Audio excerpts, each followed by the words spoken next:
Welcome to Real Talk. I got two topics that I want to touch on. One of the topics is our community and the youth. First of all, I want to say condolences to one of my homeboys who lost his son a couple weeks ago to another violence.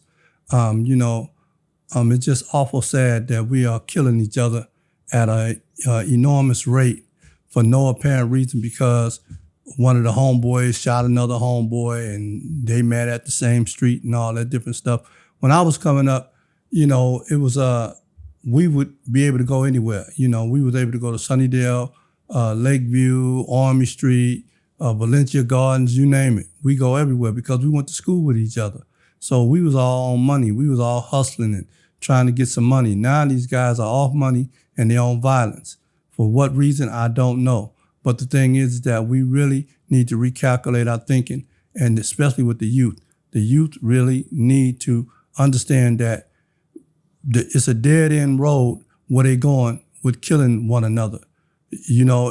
A person is not real because he can take a life. A person is only real when he can change one. And this is about changing each other's lives, man. It's about us coming together as a unit and being able to be a force to reckon with society, because we have been cast out as Black people. You walk by, you can be on Third, and a Hispanic person walk by and won't even acknowledge you. A white person walk by and won't even acknowledge you. Not that if they have to, but the thing is that it's like we dead people. That's why they call us a Negro, because it came from the word necro, necrophiliac, which is somebody just having sex with somebody that's dead. So anyway, we are like a caucus. We are dead people, and we have to really raise our thinking and our level to where it reflects to our children and it spreads to our children, because the youth is just so disproportionately in different communities, in different blocks and all that stuff, and we can't even go around the block without a brother getting killed and we all in the same community. It's really ridiculous, so I think that the youth need to really start getting trades and start getting back to work and getting on money and stop get out of this violence situation, because you're going to end up dead or in a penitentiary. And once you're in the penitentiary, you're back to slavery. So you don't want to do that. You know what I mean? So I think that's one of the topics. The other topic is about friendship, man. Friendship is somebody who you are friends with and that you are actually loyal to. If I'm doing wrong, or if it's something that I'm going wrong, or that I'm not doing something that they believe, I believe a friend should be able to come to you and tell you, hey man, you can do better. You need to do better. Instead of, going behind your back and say, this person is doing this person is doing that. We have too much betrayal. We was taught to betray each other. And I mean that we was taught in our household. When we was coming up, our parents used to tell us, go get a job, go to school, get a good education, move out of the community. You know what I'm saying? Okay, so you move into a community that won't even welcome you. As soon as you go into the community, they have what they call black tax. The house, the property value goes down because you're a Black person and all this other stuff. We need to really, really rebuild our community and make our community a safe place. Get our own police and our own people to govern and protect us, and so we can rise, because I think like all the stuff that's going on in the community now is because of what they have, backlash. Anytime you have Black people succeeding, you have backlash from white folks, just like Black Wall Street. Black Wall Street, they was thriving, they was into minerals and getting rich. They was very, very, very wealthy. And white people came and bombed it and killed all the people and took out most of the people that was there because of our success. So the thing is with us, with Obama being the president, even though he wasn't able to do anything, or he didn't do actually anything for us, they had a backlash. And every time you have a backlash from them, that's why they come and try to make you believe that you ain't nothing and want to roll the camera back all the way back to the 60s and have you back to where you fight for civil rights and all that stuff. No, we're not going back.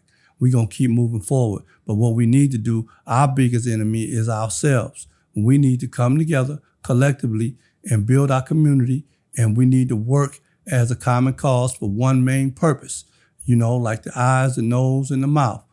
All of them is working for one purpose, to do what? To keep the body alive. So we need to do that. We don't have to be the same religion, the same thinking and all that. We don't have to do the same stuff, but what we need to do is our main purpose is to keep ourselves strong and keep building. That's what we need to actually do. I think that our biggest problem is that, and that if we don't come together in the next 5 years, we're going to really, really be doomed. We're going to feel that heat and all the sorrow that comes with that. I think that if we can just really, really just sever all our differences and not be tripping on, I don't mess with this person, I don't mess with that person. I think we need to just really work on that and just try to come together, and we need to pull our resources together, go into business to one another. Who runs our community? We don't run our community. We don't live in a community anymore. We live in a colony.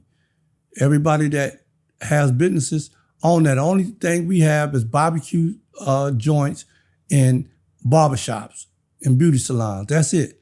But we are bringing over $1 trillion a year. $1 trillion, you guys. That's a lot of money. We bring over $1 trillion a year, but we don't have nothing to call our own.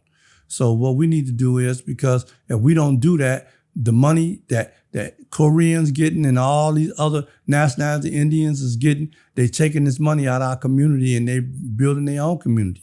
They're not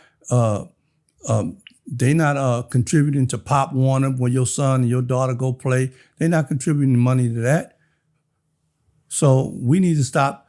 I'm not saying that they shouldn't have places or shops, but they should have them in their own community.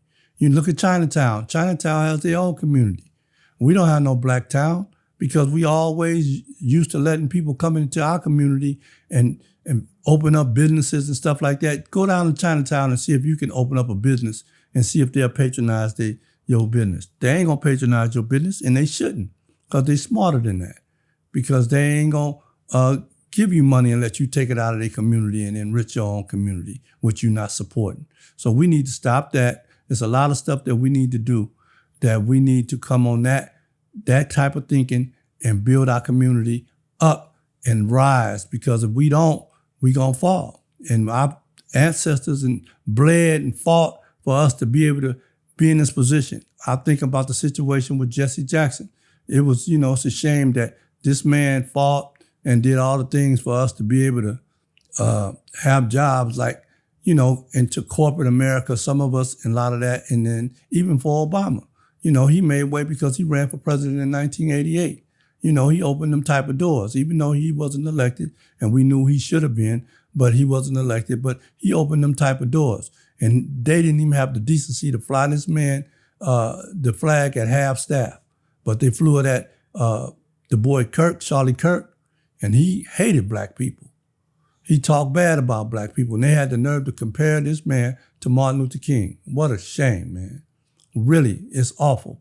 But they didn't fly this man flag, didn't even fly the flag at half staff, man. So we need to realize that it's us against the world. And if you a white person listening to this and you a decent white person, I'm not talking to you. I'm talking to the ones that been this meta, whatever they call it, make America great again and all this type of stuff. I'm talking to these type of people, because they do have some decent white people in the world and some kind white people. I met some, but it's just not enough to make a difference. So what we need to do, like I said, we need to go on ourselves. We need to cut all the ties with everybody and start really focusing on ourselves. That's the main goal for us. This is 2026. We're going into a new year. We're going into a whole lot of other things that's going to bring on. We don't even know if this world going to be around with all these devils, the stuff that they're doing. But we need to really, really pull our resources together and come together collectively and think on one accord. And that one accord is to build ourselves and keep us alive. And with that, I'm going to close out. I just want to say, again, taking a life doesn't make a young brother real. It makes a brother worse. What really makes a brother real is changing a life. And that's what we need to do.